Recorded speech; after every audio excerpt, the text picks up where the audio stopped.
Hello viewers, আসসালামু আলাইকুম। পিনাস ড্রিংসে স্বাগত। আজকে এনেছি মজাদার রেসিপি। বলবো না বলবো না বলেন দেখি। আচ্ছা, আমি পরে বলছি, আগে রান্নার পালা চলছে। এখানে আমি এক বাটি পেঁয়াজটাকে ভেজে নিচ্ছি। রেসিপির নামটা পরে বলি, থাক না একটু সারপ্রাইজ। দুটো তেজপাতা দিয়ে পেঁয়াজটাকে একটু ভেজে নিয়েছি। আমি এখন একে একে মশলা দিব।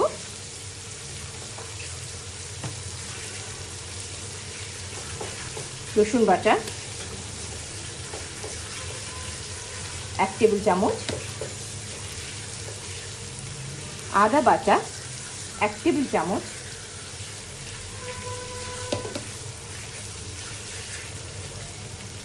লবণ 1 চা চামচ,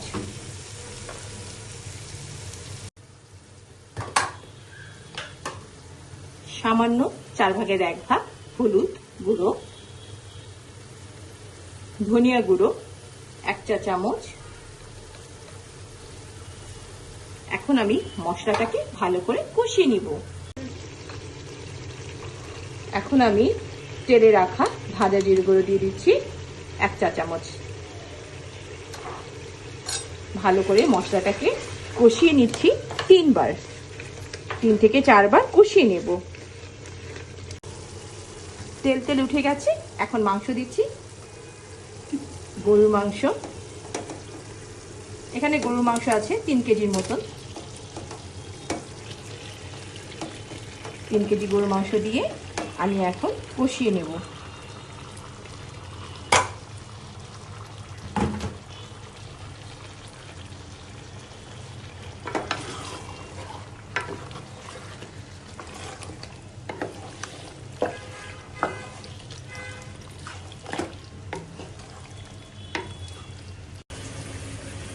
দারচিনি এলাচি দিয়ে কষিয়ে নিচ্ছি মাংসটাকে।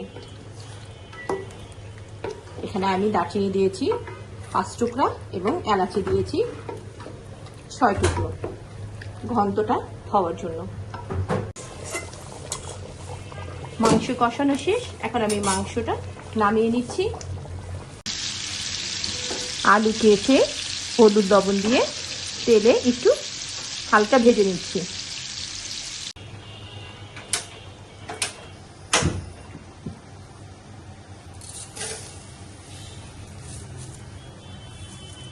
এখানে আমি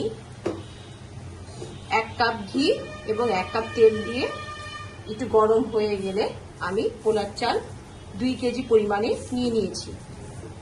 এখন আমি পোলার চালটাকে ভেজে নিব।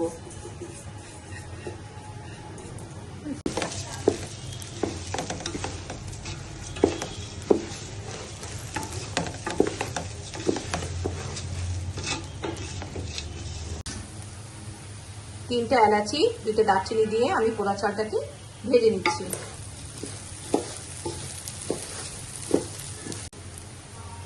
এক চামচ পরিমাণে লবণ দিয়ে নিলাম। যেহেতু আমি মাংসতে লবণ দিয়েছি, এর জন্য পোলা চালে একটু লবণ কম দিয়েছি। পানি দিয়ে নিচ্ছি। এখানে আমি 2 কেজির জন্য ডবল পানি দিব। মানে 1 কেজির জন্য 4 পটে 8 পট পানি, মানে 8 কাপ পানি, এবং 8 পটের জন্য এখানে 16 কাপ পানি দিব। পানি দিয়ে একটু নাড়াচাড়া করে আমি মাংসটা ঢেলে দিলাম।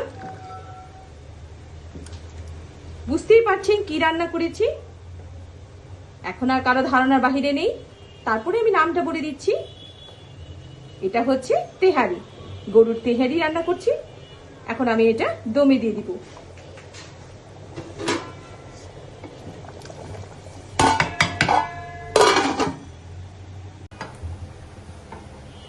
আলু দিয়ে নিচ্ছি, যেটা ভেজে রেখেছি।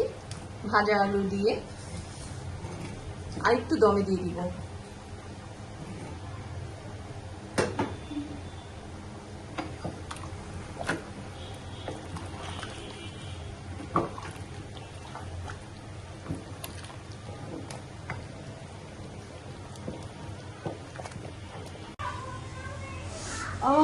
কি সুন্দর একটা স্মেল আসছে ঘিয়ের, ক্ষুধা লেগে গেল। এখন আমি একটু কাঁচা মরিচ ছিঁড়ে দিচ্ছি, বাস। তারপরে আমরা একটু পরে 5 মিনিট দমে রেখে পরিবেশন করব। মজাদার তেহারি একবার বাসায় হলে তৈরি করে দেখবেন, কত মজাদার। গন্ধেই ক্ষুধা লেগে যাচ্ছে আমার।